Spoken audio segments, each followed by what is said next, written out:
Eso es. ¿Cómo escribíamos aquí en el punto de radio? ¿Sabes cómo escritura? Bien, muy buenas tardes. Quiero saludaros a todos. Permitidme que os tutee. Y esta bienvenida es, por supuesto, también muy cordial para las tres personas que ocupan la parte central de la mesa, para doña Mercedes Carazo, para don Juan Antonio López Frías y para don José Manuel Henares. Sean bienvenidas también las autoridades que nos acompañan, la Junta de Oficiales de esta Real Sociedad Económica Amigos del País, los socios y el público que ha tenido a bien acompañarnos, el público joven que siempre es bienvenido a esta institución, que aunque tiene casi 250 años, está abierta a la savia nueva.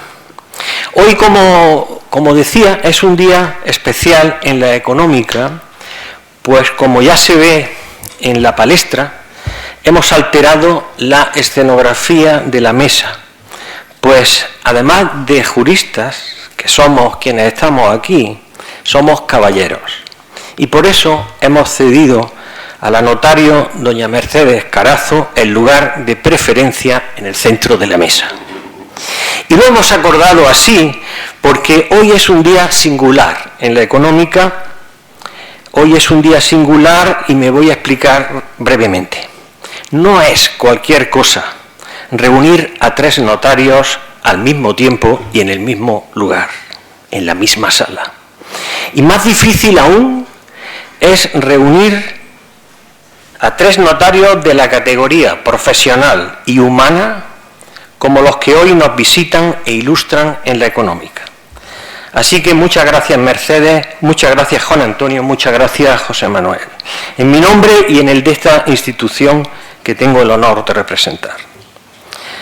También quiero agradecer a la Real Academia de Jurisprudencia y Legislación, en la persona de don José Calabrús, que está allí en el otro córner del campo. Quiero agradecer a mi compañero y amigo José Calabrús, como secretario de la Real Academia de Jurisprudencia, que sigue alentando cuantas actividades organizamos aquí en materia cultural y jurídica. Le voy a ceder inmediatamente la palabra, pero antes quisiera decir un par de cosas más. Siempre con el agradecimiento, porque los que están a este lado de la mesa, y también el agradecimiento a los que estáis en esa otra parte de la sala. En una mesa redonda que ya veréis que es muy interesante, titulada Notarios en el siglo XXI, cuestiones prácticas. Pero antes de dar la palabra al señor Calabrús, permitan que presente someramente a nuestros invitados de hoy. Doña Mercedes Carazo, natural de Torredonjimeno, de aquí muy cerca de Jaén, pertenece a una prestigiosa familia tosiriana que cuenta con solventes juristas entre sus integrantes. Ella misma está casada con un letrado del Instituto Nacional de la Seguridad Social y tiene dos hijos que son inspectores de Hacienda. Ojo al parche.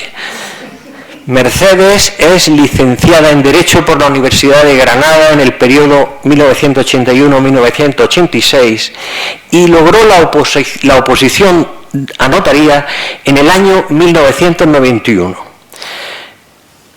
Ha servido en las notarías de Jimena, aquí en Jaén, Moratalla en Murcia, Monóvar en Alicante, Rute en Córdoba y desde el año 2001 es titular de la notaría de Alcalá la Real.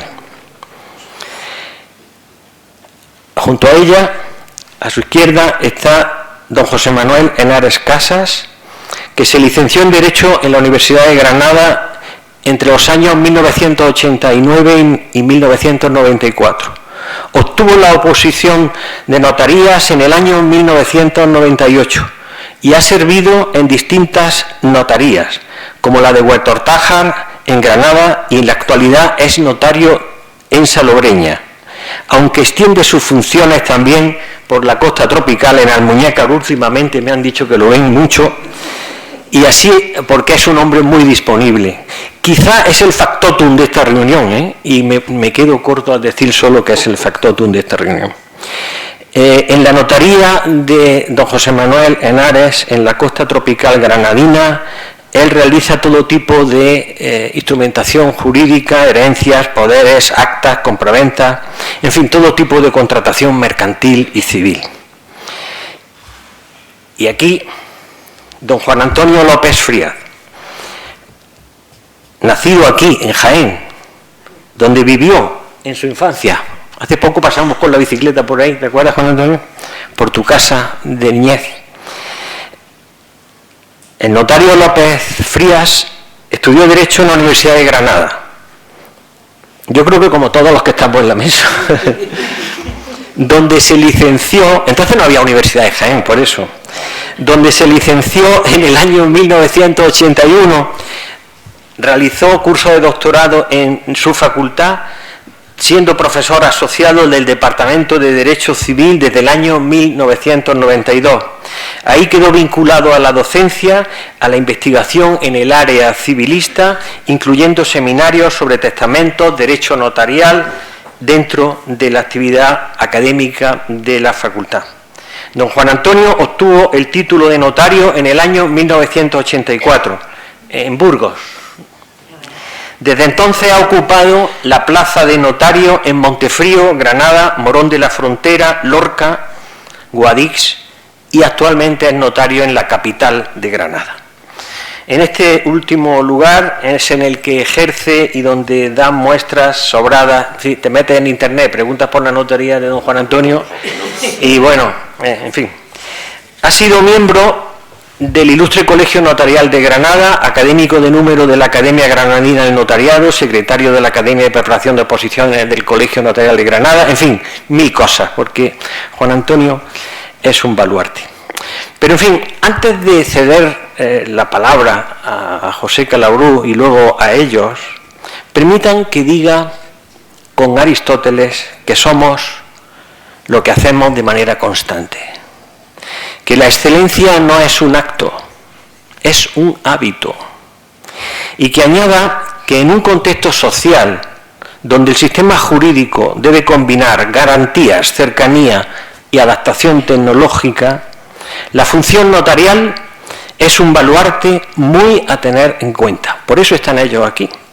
Ellos nos ofrecen seguridad jurídica preventiva, refuerzan la claridad de las relaciones jurídicas y, como ahora explicarán ellos mucho mejor que yo, protegen a colectivos vulnerables. Acabo. En un ecosistema jurídico cada vez más complejo, se sitúan las claves de esta mesa redonda, pues se me antojan interesantes aspectos como la digitalización acelerada de servicios legales, la mayor exigencia de eficiencia y transparencia y, desde luego, la necesidad de reforzar la confianza institucional en tiempos tan procelosos como los que vivimos. Así que los notarios son actores esenciales del ordenamiento jurídico y, por supuesto, del Estado de Derecho. Por todo esto, gracias a los tres por venir aquí a la Económica a ilustrarnos. Muchas gracias. A continuación tiene la palabra el doctor Calabrús. Gracias.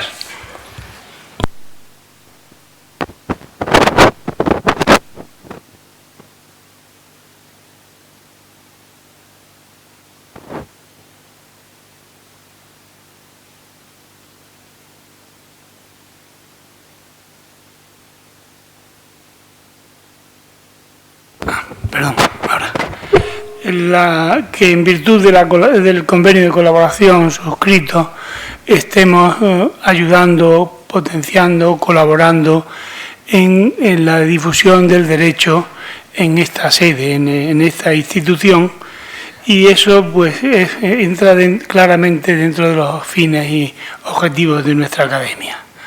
Gracias una vez más, José Ángel. Ayer en la revista del Colegio de Abogados de Granada leía una entrevista que hacían a María Teresa Barea, en la que quiero destacar una frase.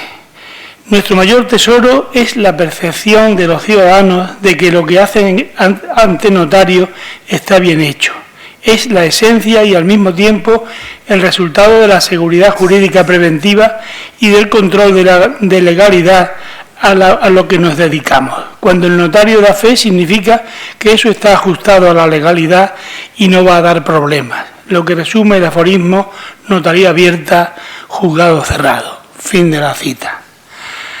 La seguridad jurídica preventiva es a la seguridad lo que la medicina preventiva a la salud y supone establecer unos mecanismos jurídicos y técnicos previos que garanticen la validez y eficacia de los contratos y actos jurídicos.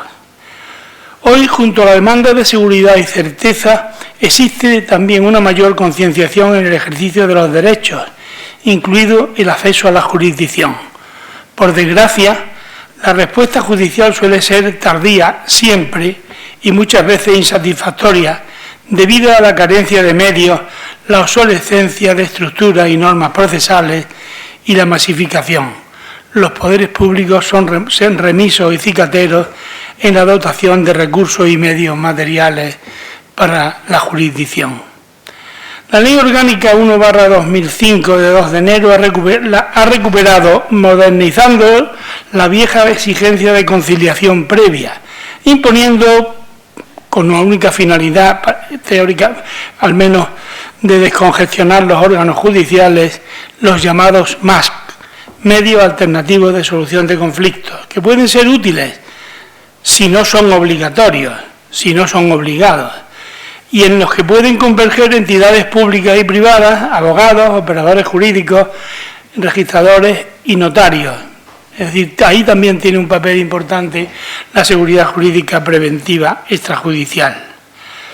Pero los MASC no pueden ser requisitos de procedibilidad imperativo. La propia exposición de motivos de la ley no encuentra otro fundamento donde agarrarse que a la máxima ética de la Ilustración, donde nace esta institución, que aquella frase que decía: antes de entrar en el templo de la justicia se ha de pasar por el templo de la concordia.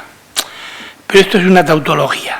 La constitucionalidad de su carácter obligatorio es dudosa, hasta el punto que el Pleno del Tribunal Constitucional ha admitido a trámite por unanimidad una cuestión de inconstitucionalidad formulada por el Tribunal de Instancia de Valencia de Alcántara en materia de familia.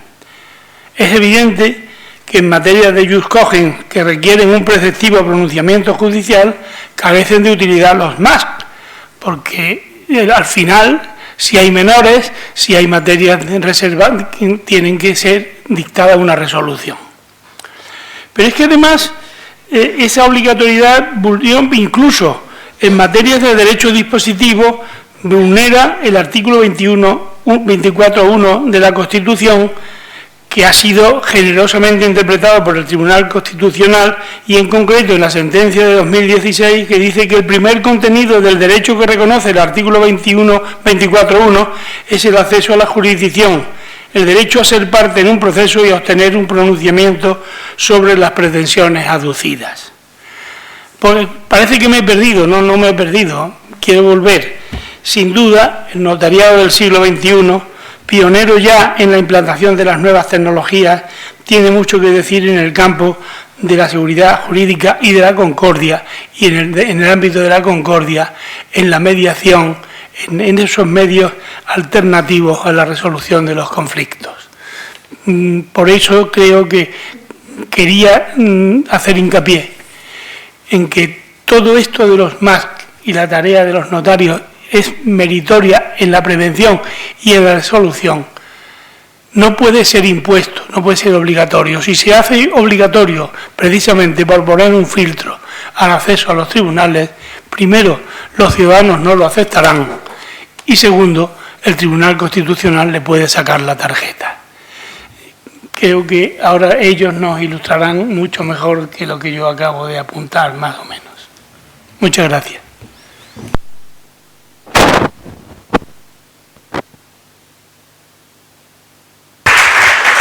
Muy bien, muchas gracias, señor Calabrús. Tiene la palabra don Juan Antonio López Frías. Buenas tardes. Lo primero, lo típico, los agradecimientos por la razón de esta invitación. Pero antes de empezar con los agradecimientos, le quiero decir a don José que me ha fastidiado la mitad de la charla de lo que yo tenía previsto decir. Pero ha citado a mi compañera de despacho, María Teresa Barea, y yo quiero traer a colación aquí una idea que está en todo lo que vamos a decir del notario del siglo XXI. El notario del siglo XXI es el mismo notario que el del siglo XIX cuando empezamos a ejercer nuestra función. Y la función fundamental nuestra, la que decía María Teresa, que ha destacado don José, notaría abierta, juzgado cerrado. Esa es nuestra finalidad. Pero en fin, espero desarrollarla. Agradecimiento. La verdad es que entre los tres hemos hablado qué razón hay para que estemos nosotros aquí. Todo lo que ha dicho don José Ángel, bueno, producto del cariño que nos tiene a los tres, porque nos conocemos de hace tiempo, de actividades deportivas, de verano y de muchas cosas que no tienen mucho que ver con el tema jurídico, y quizá por eso pues su cariño le ha incitado a invitarnos aquí. Y lo digo porque Jaén tiene unos magníficos notarios, que son a lo mejor los que tenían que estar aquí en esta mesa y no nosotros que venimos de fuera.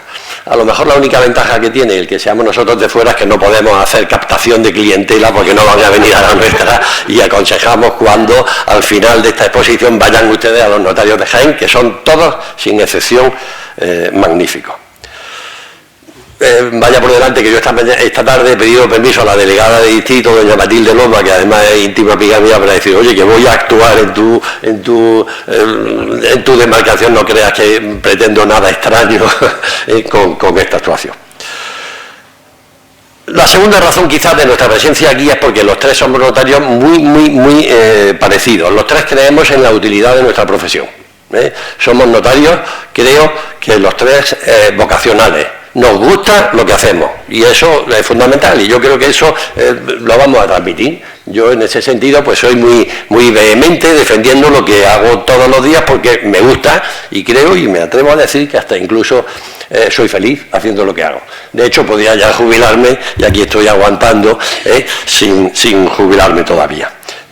Nos han prorrogado la edad de jubilación hasta los 72 años. No voy a decir mi edad, pero me queda poco para jubilarme. Bueno, la estructura de lo que vamos a hacer queremos que sea ágil. Yo en principio voy a dar 4 minutos de la definición de lo que es un notario para sobre todo la gente joven que a lo mejor no ha tenido oportunidad nunca de ir a una notaría, qué es un notario y qué hace un notario. Una vez que expliquen eso, hablará, no sé quién primero de los dos, Mercedes, sobre una de las funciones modernas y actuales del notariado, como es la defensa de personas con discapacidad, centrándose fundamentalmente, me parece, en los poderes preventivos, ¿no? Vale.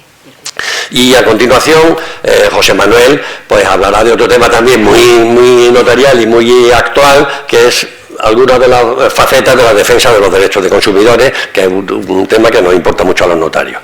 Y luego terminaré yo de nuevo con un tema absolutamente clásico, en absoluto nuevo, pero creo que también interesante, lo propio de la persona mayor de la mesa, que es hablar sobre la organización de la sucesión, mortis causa o inter vivos, testamentos, donaciones. ¿Vale? Todo ello queremos que sea lo más ágil posible, estar media hora y voy invitando a que sobre todo la gente joven, bueno, y los mayores también, vayan pensando preguntas para que luego tener algún diálogo.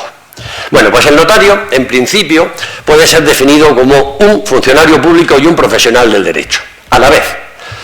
Eso a lo mejor llama la atención, pero es así. El notario es un funcionario público, se ingresa, como ya saben, por oposición, y tiene como funcionario público una función fundamentalmente, que es la delegación que nos hacen los poderes públicos de la dación de fe, en el ámbito del derecho privado. Entonces, el notario tiene la obligación o la potestad delegada del gobierno de dar fe de actos y contratos fundamentalmente en derecho privado. Hay otros funcionarios públicos que tienen la dación de fe delegada en otras materias. Todos conocemos la existencia de los letrados de la Administración de Justicia, los secretarios de ayuntamiento que tienen pero nosotros tenemos esa delegación hecha en materia de derecho privado. Y como tales funcionarios públicos somos colaboradores de la Administración. En todo. Yo siempre digo que lo que se hace en una notaría, la Administración tiene conocimiento de él. A lo mejor no del contenido, pero sí de qué se ha hecho y de qué se ha hecho. Eso sirve a la Administración, toda la información que nos suministramos los notarios como funcionarios para la prevención del fraude, para evitar el blanqueo de capitales, controlamos los medios de pago, hacemos comunicaciones a la Administración, a los ayuntamientos, somos Administración. Pero también somos profesionales del derecho. Como tales profesionales del derecho, tenemos obligación de asesorar a los clientes que vienen a nuestros despachos de los medios lícitos adecuados para conseguir los fines que pretenden lograr. Medios lícitos. Para ello, también hay un principio básico en los profesionales del derecho, que es la libre elección de notario. Ustedes pueden ir al notario que les dé la gana, a los de Jaén, por supuesto, o los de Alcalá, bueno, a los del distrito, he dicho Jaén y provincia. Vale, principio de libre elección de notario, para nosotros muy importante.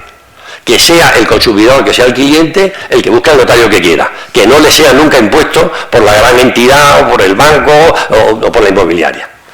Importante principio derivado de nuestra condición de profesionales del derecho. Y como tales profesionales del derecho organizamos también nuestros despachos desde el punto de vista empresarial. ¿Vale?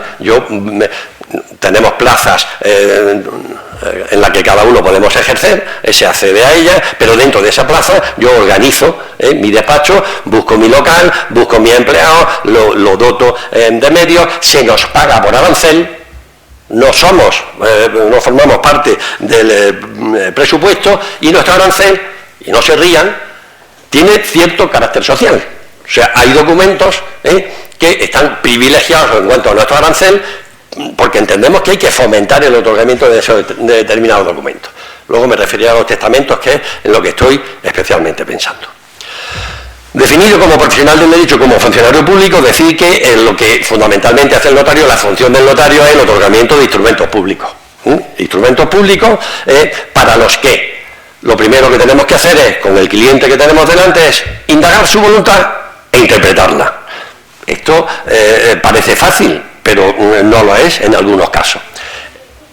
Bien porque el cliente que tiene delante a lo mejor no sabe expresar con términos jurídicos, lo cual es normal, lo que quiere. Yo tengo que saber lo que quiere y adaptarlo, bien porque su capacidad no esté clara y no sepa expresarse, o bien, y esto es muy típico y todos lo hemos tenido en nuestros despachos, porque se utilizan expresiones coloquiales.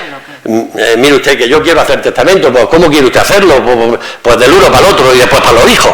Eso es lo que normalmente se dice. Bueno, eso hay que traducirlo. Que quiero hacer una donación a mis hijos, que quiero poner las cosas, pero yo quiero ser el amo mientras yo viva. Yo se lo pongo a mi hijo, pero yo quiero seguir mandando mientras yo viva. Vale.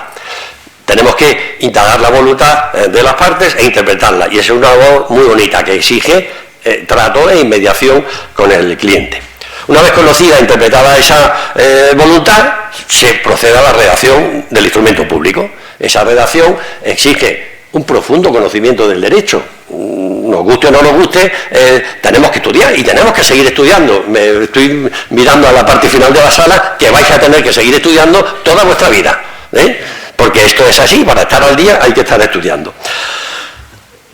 Y una vez redactado el documento, es fundamental advertir a las partes de las consecuencias del otorgamiento que van a hacer. Y aquí siempre digo en una expresión que quizás no sea muy bonita, pero es muy gráfica, que es que la parte más sensible del cuerpo humano es el bolsillo. ¿Y qué le pregunta la gente normalmente al otorgar un documento? ¿Cuánto voy a pagar de impuestos? Es la pregunta de todos los días, las consecuencias fiscales del otorgamiento. Hablaremos un poco de ello. El momento solemne del otorgamiento del documento es la lectura del documento, que es cuando se presta formalmente el consentimiento. Ahí el notario tiene una función fundamental de comprobar la prestación libre y espontánea del consentimiento de la persona que ante nosotros está.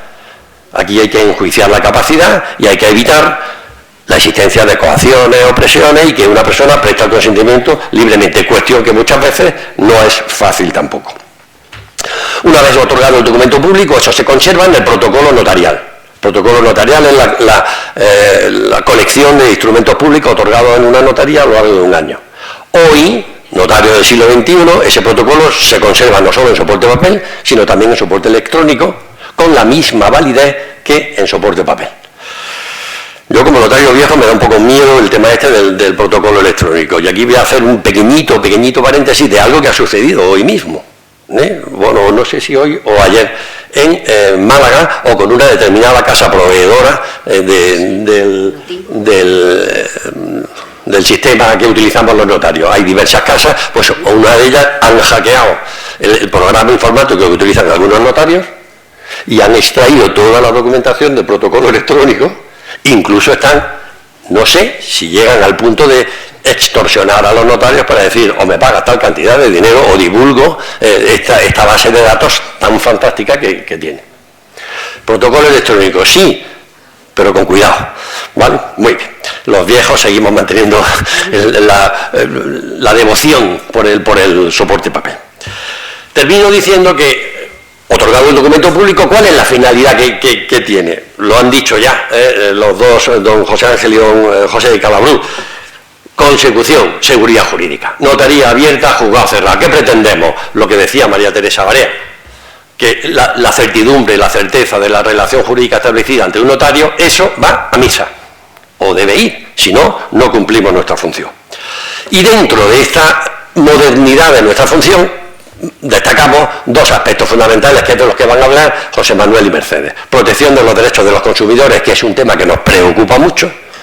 El notario ahora mismo tiene que estar regido por el notario es un funcionario imparcial y es un asesor imparcial, pero nuestro reglamento, como ven, yo no estoy citando ni un artículo ni quiero citarlo, pero nuestro reglamento prevé que nuestra imparcialidad debe tener una característica fundamental: ser compensadora. Y esa imparcialidad compensadora implica que el notario tiene que prestar asesoramiento a la persona más necesitada de él. Y eso es la protección de los derechos de los consumidores, que ahora José Manuel nos va a hablar de él.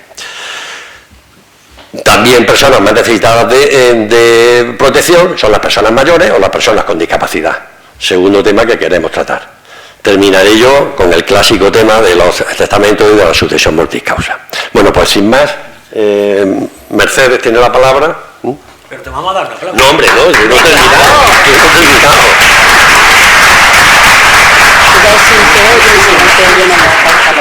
No he terminado. Buenas tardes a todos. Quiero saludar desde aquí a todos los asistentes, a amigos, compañeros, a conocidos. La verdad es que muchas caras conocidas y queridas. Gracias, José Ángel, también amigo, y director de nuestra querida Económica, por su labor en ella, por la organización de esta mesa redonda y por mi invitación, por su invitación hacia mí.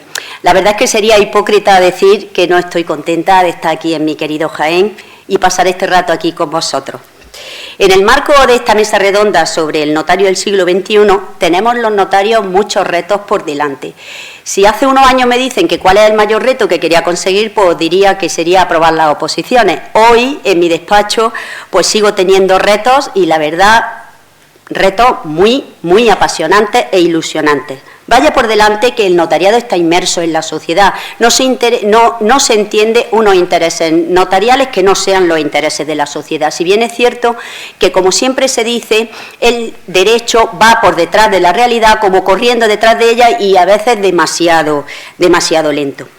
Hay varias cuestiones que afectan al presente y futuro de la profesión notarial y que no son ajenas al ciudadano. Me refiero al sistema de seguridad jurídica preventiva, parafraseando a mi compañera Teresa Barea, a mi pariente Pepe Calabrú, a mi compañero Juan Antonio, la máxima de notaría abierta, juzgado cerrado, y me refiero también, de una manera muy somera, por razones de tiempo, al otorgamiento de escritura en línea. Por lo que se refiere al sistema de seguridad jurídica preventiva, los numerosos cambios legislativos, la mayor atribución que se le ha dado a los notarios y los cambios sociales han dejado abierto o expedito un espacio de mejora del sistema, partiendo siempre del principio de titulación pública y de control de la legalidad notarial. De manera somera iba a hablar de los MACs, que mejor que lo ha hecho Pepe no lo puedo hacer yo, y también apunto de una manera somera que desde julio del 2015 hay determinados expedientes que antes eran judiciales y que hoy se otorgan ante notario. Son expedientes de jurisdicción voluntaria y me refiero a la tramitación y celebración de matrimonios, la separación o divorcio siempre que sea de mutuo acuerdo, no haya hijos menores ni discapacitados, a la legalización de los testamentos no notariales, como son los testamentos cerrados o hológrafos, al nombramiento de contador partidor, al nombramiento, a la aceptación de una herencia, beneficio de inventario, que ya sabéis todos que es aquella que se responde solamente de las deudas solamente con el patrimonio hereditario,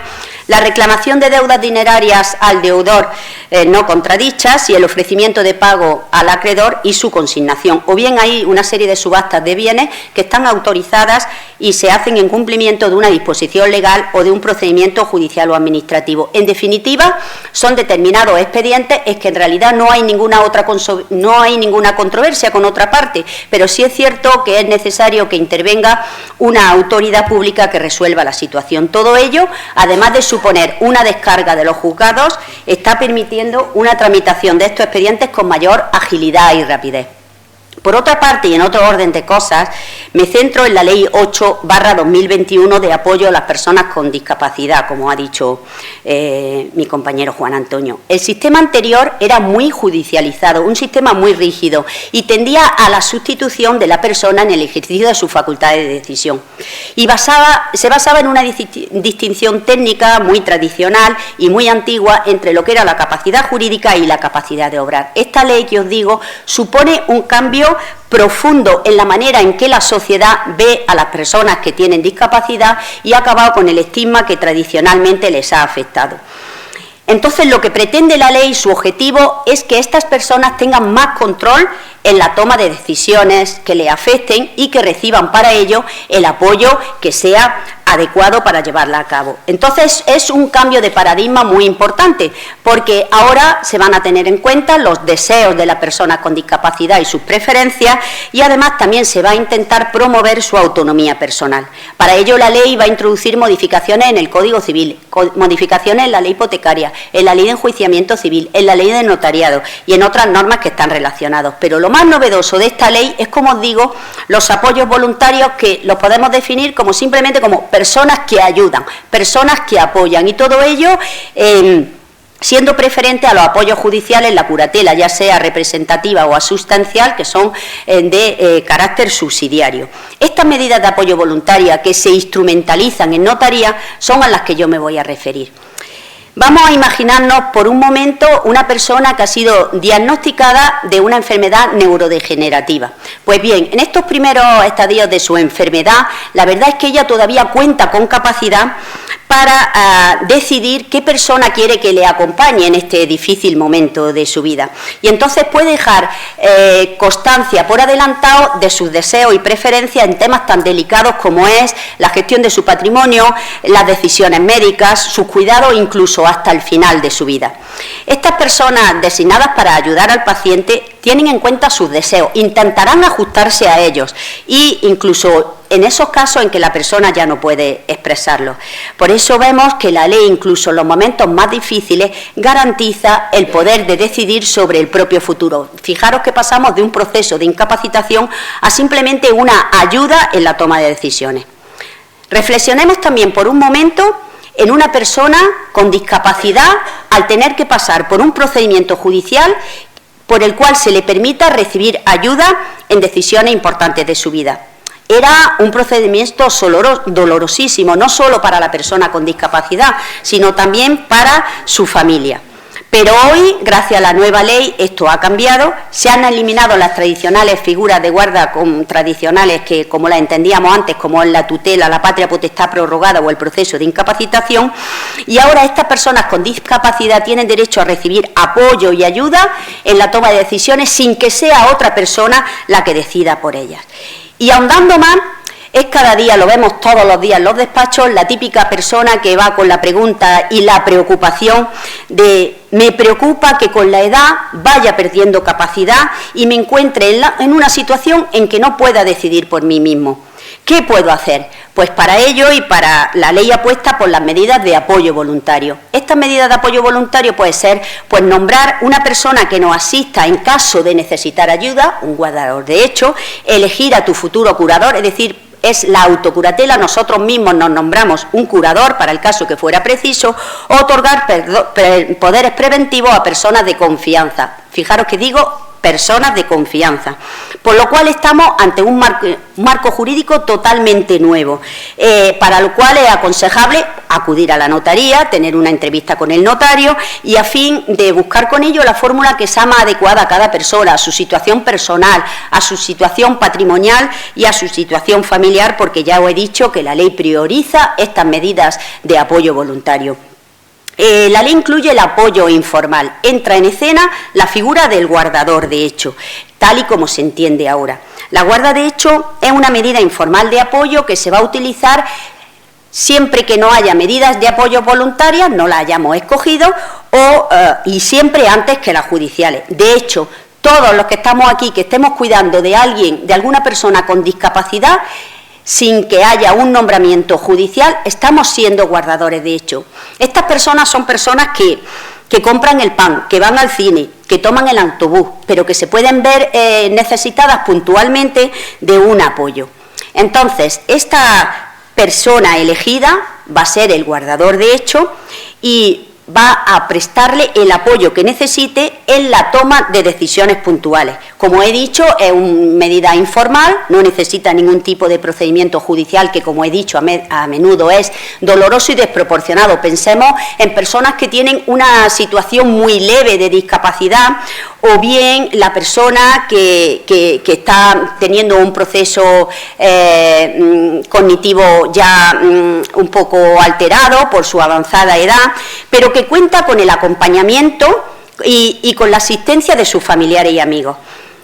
También es posible que no la necesite propiamente el nombramiento de un guardador de hecho, pero sí que lo quiera. ¿Por qué? Porque tenga una conducta desordenada o alguna adicción. En todo caso, comparecéis ante notario y es necesario o es conveniente formalizarla ante notario para impartir instrucciones de cómo queremos organizar este ejercicio y además va a posibilitar al guardador de hecho frente a terceros acreditar su nombramiento. Os digo que en la notaría os orientamos y damos la forma al documento de acuerdo, claro, con los recursos y los medios que la ley nos permite. Con esta reforma, con la ley 2021, pues se ha ampliado mucho las facultades de este guardador de hecho, porque va a poder tomar decisiones de escasa relevancia económica, pero a lo mejor tienen mucha trascendencia humana y además también se prevé que con la autorización judicial pertinente puedan realizar determinados actos representativos.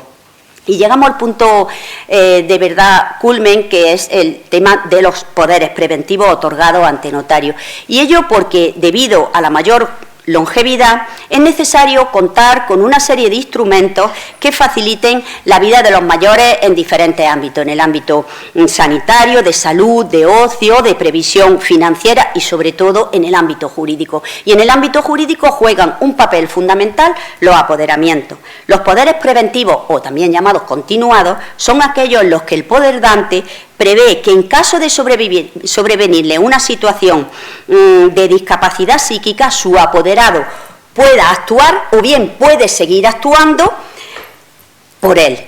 Estos poderes entraron en la reforma del Código Civil del año 2003, antes se extinguían con la incapacidad y la verdad es que la acogida social ha sido extraordinaria. Si vemos la estadística del Consejo General del Notariado, su otorgamiento no ha dejado de crecer. Si a eso se une el otorgamiento de poderes preventivos con cláusulas generales, con cláusula de subsistencia para el caso de la pérdida de la capacidad, la verdad es que no os podéis hacer una idea de la importancia práctica de este poder y que los tenemos a diario en los despachos. Como sabéis, un poder es un acto jurídico por el cual una persona, que es el poder dante, confiere un poder a otra persona apoderado para que realice determinados actos. Estos actos pueden actuar o puede ser, le autorizamos a esta persona para que actúe en el ámbito de carácter personal, por ejemplo, solicitar un tratamiento médico o un historial clínico, por retirar un título universitario, o bien también puedo solicitar unos antecedentes penales, o pueden ser de carácter patrimonial, facultades para realizar operaciones bancarias, vender, comprar, solicitar un préstamo, en fin, etcétera. La extensión de las facultades va a depender de nuestra voluntad. Muchas veces serán actos concretos y puntuales y otras veces serán actuaciones de carácter general. En principio, cualquier persona con capacidad puede acudir ante notario y otorgar un poder preventivo por el cual designa otra para que pueda actuar en su nombre en el momento en que pueda perder la capacidad de obrar. Puede ser muy útil, como digo, en la vejez, cuando vemos que estamos empezando a tener disminuidas nuestras capacidades mentales por un posible o una enfermedad degenerativa de un Alzheimer, de un Parkinson, de una esclerosis, o bien también puede haber un accidente de tráfico o tal que haga una situación de discapacidad física o psíquica. Con el poder preventivo lo que no es, nos protegemos ante la aparición de determinadas situaciones en que no podamos actuar por nosotros mismos. Y vamos a decidir quién se encarga de velar por nuestros intereses personales, por ejemplo, qué tipo de cuidados quiero recibir, qué tratamiento médico quiero recibir, dónde quiero vivir, no quiero ir a una residencia, por ejemplo, y también nuestros intereses patrimoniales como es la manera y la gestión de nuestros bienes. Se pueden establecer controles, salvaguardas, revisiones periódicas para que se ajuste siempre este poder a nuestros deseos. Como vemos, como es un acto libre y voluntario, pues las posibilidades son muy amplias y variadas. Así, podemos conceder un poder general, normal, para realizar actos en general y prever que queremos que subsista este poder caso de tener una pérdida de capacidad o bien podemos decir que queremos que despliegue esa virtualidad, el poder, solo para el hipotético caso de que perdamos la capacidad. En estos casos, pues sí que habrá que determinar, el poderante tendrá que decir cómo se acredita esa discapacidad, un certificado médico o bien que con una comparecencia de médico, 1000 cosas, porque habrá que acreditarlo por acta de notoriedad. Y en todo caso es necesario inscribirlo en el registro civil. Entonces, recapitulando, podemos otorgar un poder general, que es un poder para realizar actos en general al apoderado. Podemos hacer un poder general con cláusula de subsistencia, que es que queremos que el apoderado actúe desde ya o para y que siga actuando aun a pesar de la pérdida de la capacidad, es decir, que no, ya cuando no se puede revocar, seguimos confiando, porque vuelvo a repetir que todo se basa en la confianza. O bien o lo que es un poder preventivo stricto sensu, que solo queremos que despliegue su virtualidad y su eficacia en el hipotético caso de que perdamos la capacidad. También en estas medidas de apoyo voluntario hago una breve referencia a la autocuratela. La autocuratela es que cualquier persona mayor de edad y con plena capacidad puede anticiparse a una eventual situación de discapacidad y entonces otorga una escritura de autocuratela en que nombra a la persona que, caso de ser necesario, quiere que sea su curador, y será este curador elegido la persona preferentemente elegida por el juez caso de que tenga que tener lugar ese pronunciamiento, y lo va a preferir al cónyuge, a los padres o a otros parientes que establecido en la ley. Hombre, siempre y cuando sea una persona idónea para ello. En esta escritura pública se podrán dar instrucciones de cómo acerca de la actuación del curador. Se puede fijarle una retribución, se puede hacer un nombramiento subsidiario, es decir, una persona, y caso de que no pueda hacerlo por cualquier circunstancia, otra persona nombrada como curador. En todo caso, siempre que es necesario, que la curatela la constituya el juez a través de un procedimiento de jurisdicción voluntaria, y el que va a elegir a la persona que nosotros hemos decidido, siempre y cuando no haya una resolución motivada en contrario. Está obligado a cuidar de la persona, a cuidar de los bienes de nuestro hasta nuestro fallecimiento o hasta que eventualmente recuperáramos la capacidad. Administrará con la diligencia, siempre decimos, de un buen padre de familia. Va a solicitar autorización judicial en los casos que sea preciso y, sobre todo, por ejemplo, para internar en una residencia o para vender nuestros bienes, necesario la autorización judicial, y luego va a rendir cuenta al juez.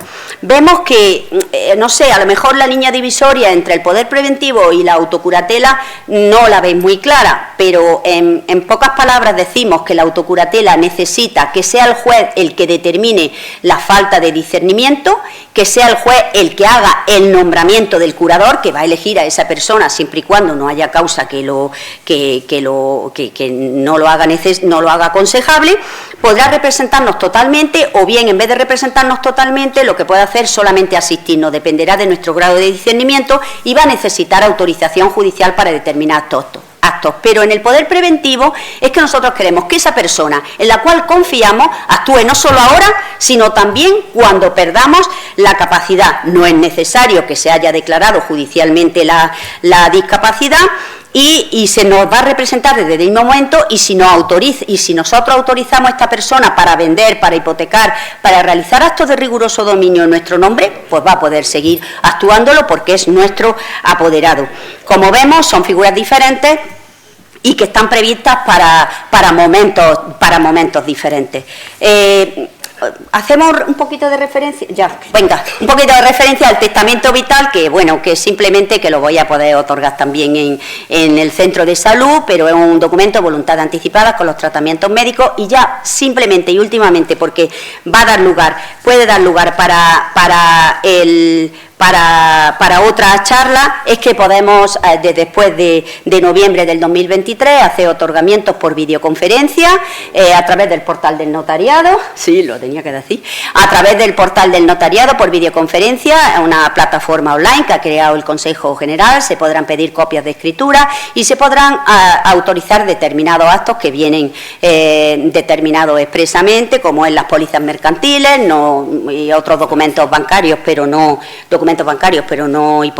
la hipoteca. Se pueden hacer cancelaciones de hipoteca, constitución de sociedades, poderes para pleitos, poderes para la administración, los electorales, pero en ningún caso estos poderes preventivos de los que yo he venido todo el rato hablando: legitimaciones de firma, actas de juntas, testamentos en caso de epidemia cuando no se pueda uno desplazar, en fin, declaraciones de obra nueva, de propiedad horizontal. Son más bien actos unilaterales. Y luego, pues como veis, son muchos cambios y muchos retos que tenemos por delante. Y yo os propongo para el 2026 que primero hagáis testamento, como os va a convencer Juan Antonio, y si ya lo tenéis, que le deis un repasillo o una vuelta, otorgar un poder preventivo, darle una vueltecilla al tema del testamento vital si queréis, y daros de alta en el portal del ciudadano. Bueno, gracias por escucharme. Sí, es que se me ha ido un poco de tiempo. No te preocupes. Don José Manuel, tiene usted la palabra. Dile que le dé caña. Bueno, la gafa, que no veo. ¿No ves ya?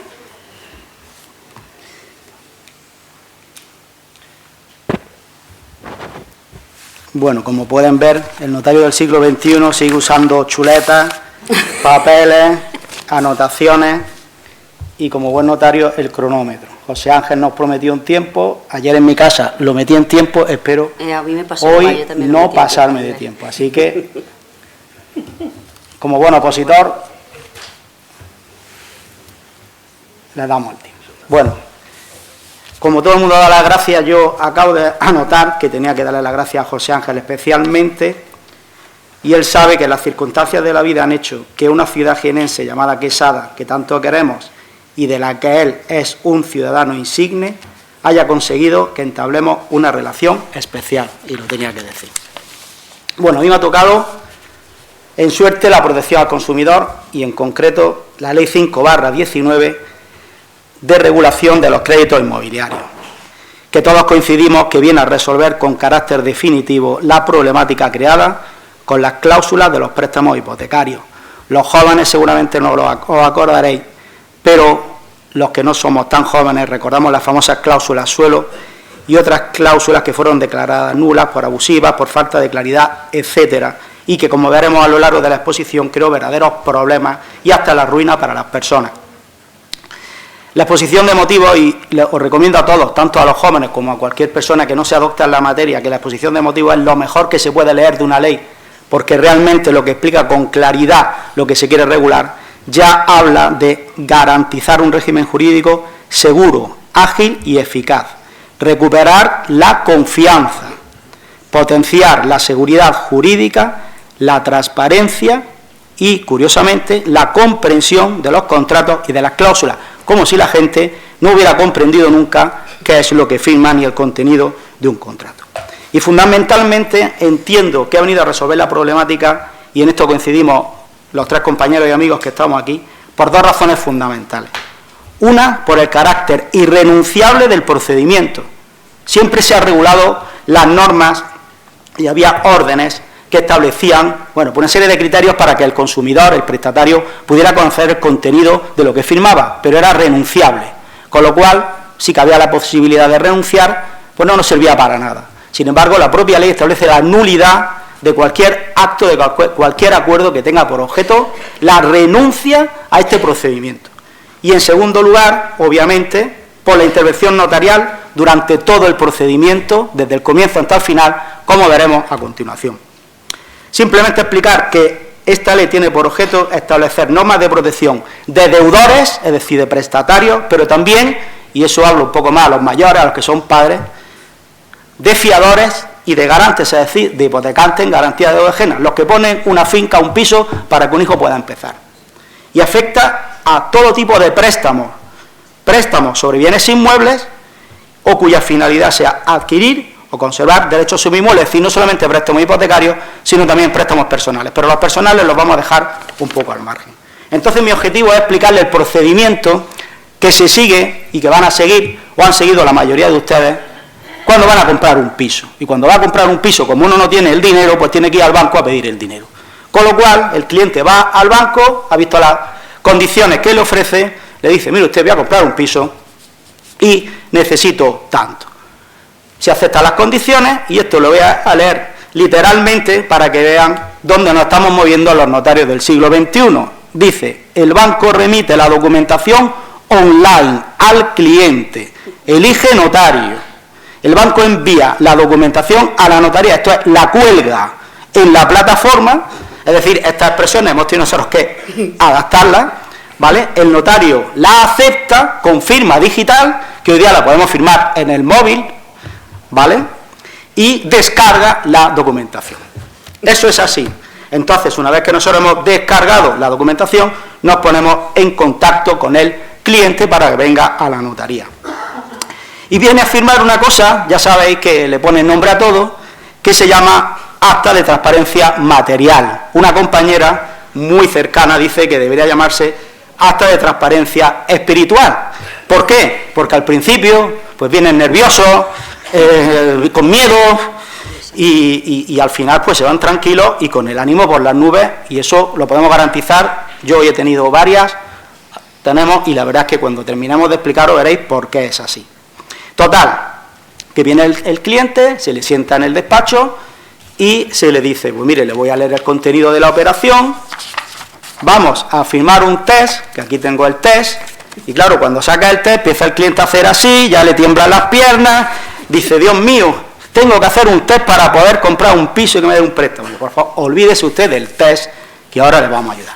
Se le lee el contenido de la operación, que también tiene su sigla, FEIN, FIAE. La FEIN es Ficha Europea de Información Normalizada, lo que normalmente se conoce como las condiciones del préstamo.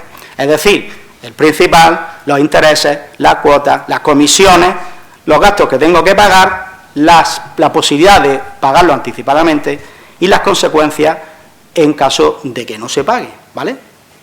Fundamentalmente se le lee esto y se le explica con claridad que en caso de que no pague, y pase un tiempo determinado, que ahora cuando veamos el test lo vamos a comprobar, pues le van a subastar. Y no va a ser suficiente con el importe de la subasta si no llega a pagar el principal del préstamo, porque además se deben intereses ordinarios, intereses de demora en caso de retraso y costes y gastos, que aquí el letrado saben que son lo que cobra el abogado, porque también cobra para ir a juicio, obviamente. Y entonces se le explica con rotundidad para que sepa que no basta solo con la hipoteca. Bueno, y vamos al test. Total, que tenemos dos opciones, o dejarlo que lo rellenen solo, y conozco a alguna compañera por aquí que suspendería todo, o bien explicárselo antes o después. Yo particularmente prefiero explicárselo antes, porque si no llega un momento que no pueden seguir. ¿Por qué? Porque el contenido del test es muy riguroso. Y obviamente yo le explico a la gente, si ustedes van al médico y tienen una enfermedad, el médico lo que va a curarle, no le va a explicar con tecnicismo lo que tiene, porque no se va a enterar. Nuestro objetivo es que se enteren de lo que van a firmar, porque aquí hay términos que no conocen y no tienen por qué conocer. Total, que empezamos con el contenido de los documentos que le dan, ya hemos visto la FEIN, la FIAE, el proyecto del contrato, los gastos que tienen que pagar, que ya quede claro que el prestatario no tiene que pagar los impuestos, solamente tiene que pagar la tasación y el seguro mínimo del hogar o incluso menos del hogar. Todo lo demás lo tiene que asumir el banco. El documento que contiene la garantía del seguro y dos documentos, uno en el que se le explica en el banco que tiene que venir al notario y otra el de asesoramiento notarial. Hasta ahí vamos bien. Luego hay una pregunta que parece sencilla, es elección de notario. Y dice, ¿le han informado a la entidad de que puede elegir notario? ¿Soy yo el notario elegido? Pues normalmente no hay ningún problema, pues sí. Pero curiosamente el otro día una señora me dijo, pues a mí no me han informado de que puedo elegir notario. Y entonces le dije, pues señora, pues hasta aquí hemos llegado, usted dirá, ¿qué hacemos? Dice, bueno, usted mismo. Pues ya está, pues yo mismo, vamos a seguir. Porque si no, es que hay que paralizar la operación y empezamos de cero. Y estamos en las mismas. Hay un vendedor que no tiene culpa de que al prestatario no le den el dinero porque el banco haya cometido un error que se puede subsanar. Bien. Y empezamos a explicar cosas que yo creo que ya han quedado bastante meridianas, pero que hace unos años no estaban tan claras. Se le pregunta si sabe lo que ha pedido, la duración y las cuotas, y si sabe que en la cuota una parte que paga es capital y otra intereses, que esto antes no se sabía. Yo le puedo decir que cuando firmé la hipoteca de mi piso, no sabía que en la cuota iban los intereses. Eso es lo que se llama ahora el sistema de amortización francés. Para los que hayan pedido un préstamo, aquellos que están allí, que tarde o temprano lo tendrán que pedir, que sepan que al principio se paga muy poquito capital y muchos intereses, y al final muy pocos intereses y mucho capital. Y eso es así. Entonces está uno pagando 10 años y cuando va al banco y mira a ver lo que debe, pues resulta que sigue debiendo prácticamente lo mismo que pidió. Y luego hay una serie de preguntas sencillas. Sabe usted que en caso de que sea fijo no cambia, entonces el cliente, pues sí, ya voy aprendiendo algo. Que si es variable, pues puede cambiar. Pues claro. Pero ya nos vamos a palabras ya mayores. Subrogación de acreedor. Claro, ya dicen subrogación y hay que decirle, mire usted, que usted se puede cambiar de banco.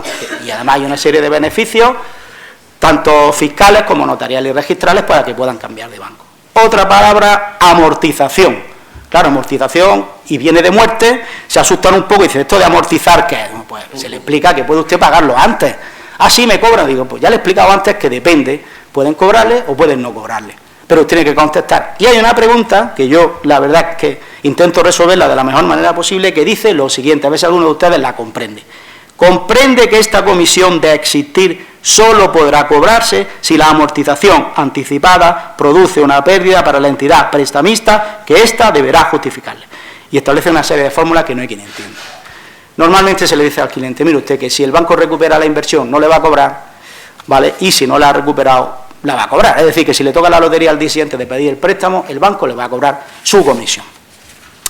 Total, vamos bien, las comisiones lo tienen clarísimo, eso se ha encargado todo el mundo de explicar, que las comisiones, que no se pagan, que la apertura, y nos vamos al incumplimiento. Y aquí es donde queremos hacer un especial énfasis. Aparte de que se pagan 3 puntos de interés de demora, y eso es obligatorio, impepinable, no se puede modificar porque así lo ha establecido la ley, hay que explicarle que en caso de falta de pago, si están durante un año entero sin pagar, da lugar a la resolución, a la reclamación de la totalidad, al embargo y subasta, y si no es suficiente, a ponerlo de su bolsillo, porque del cumplimiento de las obligaciones respondemos con todos nuestros bienes presentes y futuros. Y esto no lo sabemos de memoria porque estamos todos los días diciéndolo, pues aún así no lo entiendo. En primer lugar, a mí me explicó un director de un banco que darle un año a una persona para poder reclamarle es una barbaridad, porque si lleva un año sin pagar, ese está ahorcado, ese ya no va a pagar. Entonces decía, hombre, nosotros procuramos llamarlo antes, ¿vale? Porque obviamente una persona que lleva un año sin pagar un duro no tiene arreglo. Y nos vamos a otra palabra que es la ejecución. Ejecución hipotecaria, claro, cuando leen ejecución dirán, pues voy al cadastro, al garrote vil, ¿qué me van a hacer aquí? Porque sí, me van a ejecutar y hay que decirle, no, mire, ejecutar quiere decir que le van a subastar.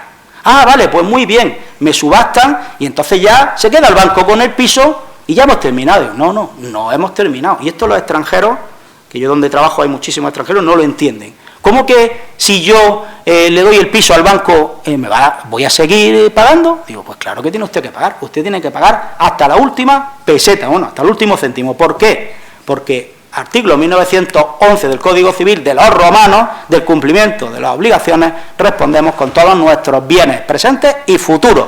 Y le explico, mire usted, si usted va a tomar un café, si va a tomar una cerveza o va a comprarse unos pantalones, los tiene que pagar. Pues el banco cobra, porque el banco se dedica a prestar dinero, no regala dinero, ¿vale? Total, que de esta manera lo entienden, subrayan con todos los bienes y se dan por satisfechos. Y voy a explicar un poquito esto de por qué se incide tanto lo de con todos los bienes. hubo una época, los más mayores recordarán, la época de las vacas flacas y las vacas gordas. Y en la época de las vacas flacas, de las vacas gordas, se le daba a la gente préstamos por cualquier cosa, incluidos la cocina y el coche. Y se valoraban los inmuebles de una manera muy elevada. Vinieron las vacas flacas, disminuyó el valor de los bienes, se subastó y resulta que después de perder la vivienda o el inmueble, aún debíamos dinero al banco. Esto supuso que mucha gente acabara en la auténtica ruina. Yo estuve trabajando en una localidad donde había muchos inmigrantes y salieron todos por piernas. ¿Por qué? Porque aparte de perder su vivienda, iban a acabar arruinados. Y se fueron, pero los que se quedaron aquí, tenemos amigos cercanos, lo pasaron muy mal. Por eso se advierte que tengan muy claro que pagar, hay que pagar. Es verdad que hay una serie de garantías, que ahora ya tiene que tener un valor determinado, o sea, el importe del préstamo tiene que tener un porcentaje determinado con relación al valor de tasación, etcétera. Pero esto está aquí y hay que explicarlo. Total, que el cliente se queda tranquilo, pero no hemos terminado. Hay padres que avalan, me quedan 3 minutos, que avalan o ponen al frente su inmueble. ¿Qué ocurre en estos casos? Que hay que explicarle también que pueden perder el piso, que pueden reclamarle a ellos en caso de que no paguen, ¿de acuerdo? Y esto lo sobrellevan porque van a ayudar a sus hijos, pero es importante que lo entiendan, que pueden dirigirse contra ellos, que pueden perder el inmueble, que ponen al frente. De esta manera, todo el mundo se queda tranquilo y, como hemos explicado, igual que vienen asustados, pues salen bastante conformes. ¿Por qué? Porque quedamos citados el día de la firma de la escritura. Y esto es bueno para el comprador, prestatario, para el banco y hasta para el vendedor. ¿Por qué? Porque el comprador, prestatario, sabe que no se va a cambiar ni una coma, cosa que en otras ocasiones ocurrió, y le puede aparecer una condición o una comisión inesperada. Para el banco, porque se elimina cualquier duda sobre su actuación. Y para el vendedor, que no tiene culpa de nada y puede perfectamente cobrar sin que se anule la operación porque al comprador, prestatario, le haya surgido una comisión o un interés que no estaba pactado. Total, este es el procedimiento, todo el mundo firma, se va conforme, la verdad es que estamos muy satisfechos con el sistema que se ha establecido y que hemos conseguido, y vuelvo a la exposición de motivos para terminar. Un minuto. Entendemos, y esto es lo que queríamos hacer hincapié, que la función del notario del siglo XXI es este siglo de la contratación electrónica para los más jóvenes y de los pagos online, que a todos nos da tanta miedo. Pues nuestra función no tiene que ser solo la de informar y asesorar, que eso se presupone, sino también la de transmitir tranquilidad y generar confianza en el ciudadano y, por ende, en la sociedad a la que servimos y de lo que nos sentimos muy orgullosos y es para nosotros un auténtico honor.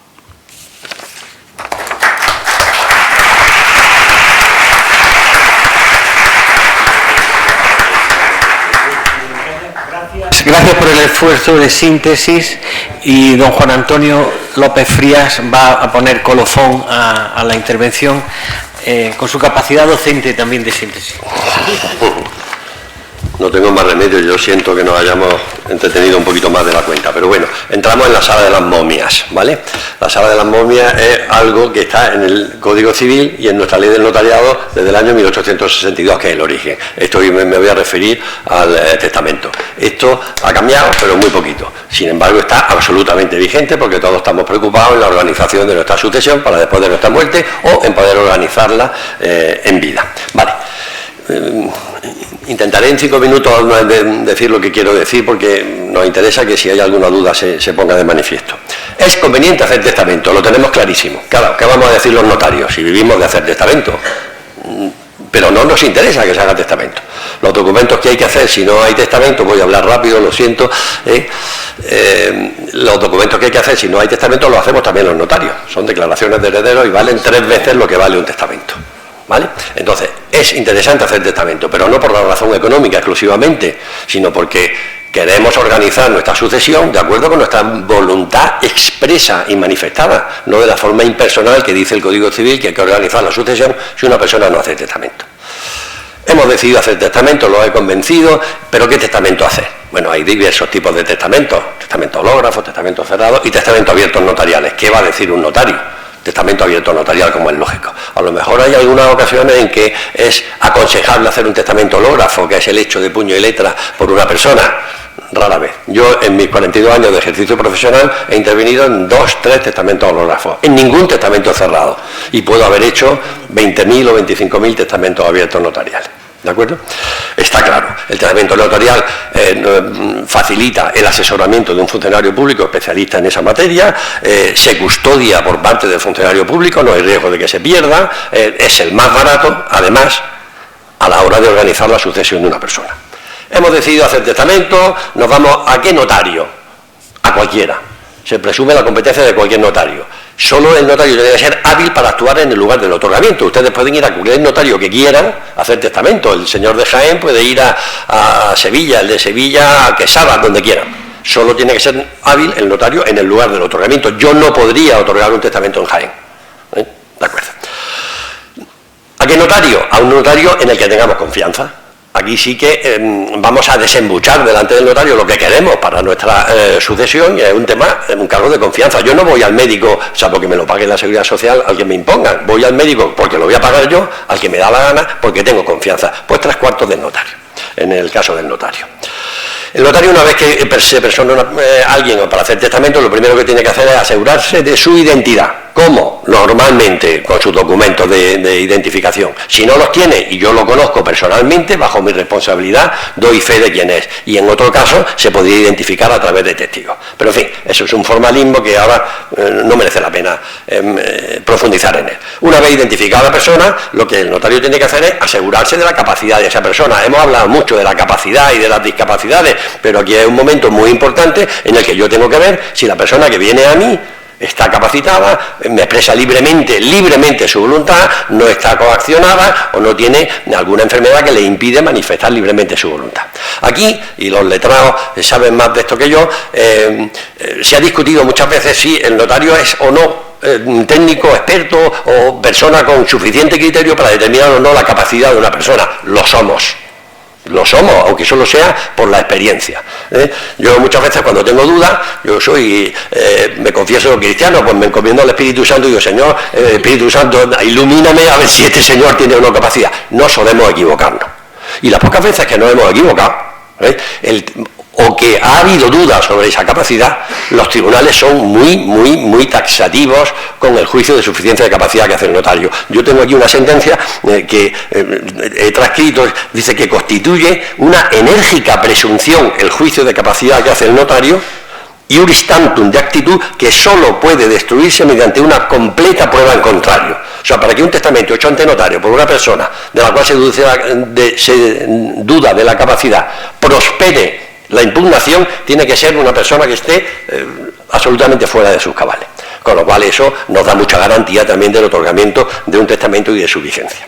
Vale, la voluntad no la expresa el cliente personalmente, también puede traernos una minuta de su letrado por escrito, nosotros redactamos ese testamento con arreglo a esa voluntad. Aquí podríamos contar cualquiera de los 3.000 expresiones que nos dicen los clientes. Yo antes decía del uno para el otro y después para los hijos, o yo quiero que todo sea para mi sole. Yo tengo recuerdos de, oiga, y eso de todo para mi sole, que es pues, claramente institución de heredera universal a su hija Soledad, que es la única que tiene además. Bueno, yo pongo este ejemplo porque en su día dudé de si esa persona había manifestado correctamente su voluntad testamentaria. Claro, yo tenía 24 años y estaba recién ingresado en Montefrío. Llamé a mi preparador, oye, Luis, topa mi sole, ¿qué significa? Coño, pues que heredera universal, su hija Sole, esa es la única que tiene. Correcto. Bueno, pero eso hay que tener la experiencia y saber hacerlo. Vale. Una vez captada la voluntad, interpretada y enjuiciada la capacidad, se redacta el testamento, como antes hemos visto, como cualquier otro instrumento. El testamento lo podemos redactar nosotros, se puede redactar por nuestros empleados, se puede redactar por medios informáticos. No cabe otorgar testamento electrónicamente, ¿vale? No cabe, afortunadamente. En el testamento se expresa el lugar donde se firma, eso determina la legislación aplicable y la competencia del notario. Hay que poner la fecha y la hora.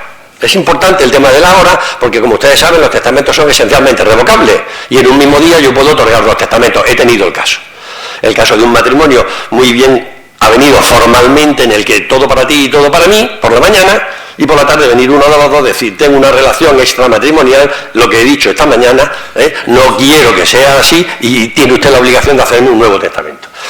Yo no tuve más remedio que hacer el testamento, no sin antes criticar la actitud de ese señor, porque se había servido de mí para engañar a otra persona. Pero en fin, tuve que hacerlo. Y la hora determinó el último testamento que había hecho y por lo tanto el vigente. Cuando el otro cónyuge me viera a mí por la calle, esto no fue en Granada, y yo no podía decirle a esa señora lo que había hecho su marido, me comían los nervios, pero no podía hacerlo. Una vez manifestada la voluntad, identificado, jugada la capacidad, se procede a la lectura del testamento. La lectura es el momento solemne, esos son 3 minutos en el que se presta el consentimiento. Ese consentimiento tiene que ser libremente prestado, no caben coacciones, no caben presiones, o no deben caber. Para eso es fundamental, o por lo menos yo lo hago y yo creo que ellos también, que no asista al acto del otorgamiento las personas favorecidas por ese posible testamento. Porque la sola presencia puede implicar alguna presión, alguna coacción. ¿De acuerdo? De esto también tenemos un montón de casos. O sea, como medida de prudencia, los notarios no solemos admitir en el acto del otorgamiento que la persona favorecida por el testamento esté presente. Ya el testador hará lo que quiera y dirá o no dirá lo que ha hecho. Termina firmándose el testamento, se firma de puño y letra. Si el testador no sabe firmar, hay procedimientos para evitar la huella dactilar o la comparecencia de testigos, firma el notario y todo se hace en unidad de acto, en un solo momento.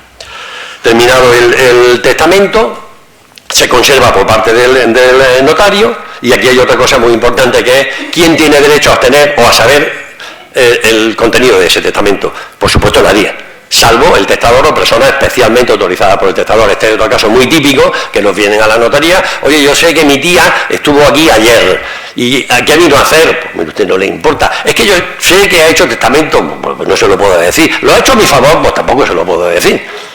¿Vale? Pero esto nos pasa casi a diario. Fallecida el testador, sí hay personas que tienen derecho a obtener información y copia de ese testamento, lo llamamos interés legítimo. Por supuesto, las personas nombradas en el testamento, por supuesto aquellos que han sido nombrados en un testamento anterior y luego no están en el último, porque ellos tienen a lo mejor posibilidad de decir si este es nulo, conserva la fuerza del anterior y soy yo el heredero. Vale. Bueno, algunas personas que puedan tener derechos sobre los bienes hereditarios, y eso el notario lo enjuicia en lo que llamamos el interés legítimo. Bien. Hemos llegado al convencimiento de que es bueno hacer el testamento. Se lo he explicado en 2 minutos, en 5 minutos, pero en fin, voy a decir en 3 minutos nada más otra forma de adelantar mi sucesión, que es haciendo donaciones en vida. El tema de la donación en vida tiene una ventaja, que es, bajo mi autoridad como padre, yo digo, esto para ti y esto para ti, si lo quieres bien y si no, nada. Y ahí no va a haber problema, porque firmo la escritura y le atribuyo la propiedad a mi hijo. En las donaciones, además, es posible hacer una serie de prevenciones para que quien dona mantenga gráficamente la sartén por el mango. Yo te puedo donar, pero me voy a reservar el derecho a usar la cosa que te estoy dando. Yo te voy a donar, pero me voy a reservar la posibilidad de incluso venderla aunque te la haya donado. Te voy a donar, pero te prohíbo que tú puedas vender si no es con mi consentimiento. Entonces es una forma muy útil de, bajo la autoridad paterna, yo ya estoy pensando en los padres, vosotros estaréis pensando en los vuestros, yo estoy pensando como padre qué puedo hacer a favor de mi hijo. Las donaciones, además, ahora, bueno, las de inmuebles siempre tienen que ser en escritura pública, y las dinerarias, que ahora es un documento que estamos tipo poderes preventivos haciendo muchísimo, padres que donan a sus hijos para el acceso a la vivienda, tienen una ventaja fundamental. Hay que hacerla en escritura pública, no como requisito de validez formal, porque el Código Civil no lo dice, pero sí la legislación fiscal ha dicho: si usted quiere tener bonificación del impuesto para recibir una donación, tiene que hacerse en escritura pública. Y ese impuesto, vivimos en un país un poco extraño en esta materia, comunidades autónomas del PSOE cobran impuestos, comunidades autónomas del PP, no somos hijos de Dios, todos de la misma naturaleza, no cobran impuestos. Bueno, pues en este sentido nosotros tenemos la suerte de que vivimos en una comunidad, o por lo menos yo lo entiendo así, gobernada por el PP en esta materia, y no hay prácticamente impuestos en la donación dineraria de padres a hijos. ¿De acuerdo? Entonces, es un sistema muy útil también de adelantar la sucesión. Por último, otra cosa que nos preocupa a los mayores es el destino de nuestra vivienda. ¿Problema que tiene la donación de inmuebles? El fiscal, ganancia patrimonial. Aunque yo esté donando un inmueble y no esté cobrando nada de dinero, el impuesto de la renta, impuesto estatal, dice: ven acá, que tú tienes que pagarme una ganancia patrimonial por la diferencia de valor entre cuando tú compraste y cuando tú estás enajenando, aunque sea a título gratuito. Una excepción: la donación de la vivienda habitual hecha por mayores de 65 años está exenta de ganancia patrimonial. también se está utilizando mucho este procedimiento para adelantar la sucesión. Me ha recordado esto la oposición, como decía José Manuel, nosotros en los exámenes teníamos que ir hablando rapidísimo porque teníamos que meter en tiempo el contenido que teníamos que decir. Yo siento mucho haber hablado a esta velocidad, espero haber transmitido algo de mi pasión por lo que hago y muchísimas gracias por aguantarnos.